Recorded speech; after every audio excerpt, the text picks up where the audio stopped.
মুখ্যমন্ত্রী এখন বলতে আরম্ভ করেছেন, আজকে আমি আসবার আগে শুনে এলাম যে বিরোধীদের ভোট দেবেন না, তাহলে নাকি নৈরাজ্য হবে।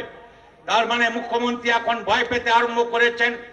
আগে বিরোধী বলতেন দেখা যাচ্ছে না, দূরবীন দিয়ে দেখতে হয়।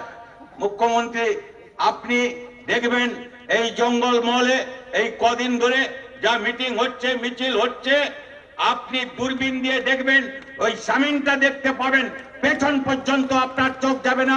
উনি দেখতে পাচ্ছিলেন না বিরোধীদের, এখন ওর ভয় লাগছে। বলছেন যে আরে এই বিরোধীরা যদি আসে তাহলে আবার জঙ্গল মহলে নৈরাজ্য হবে। নৈরাজ্য কে কায়েম করেছে পশ্চিমবাংলায়?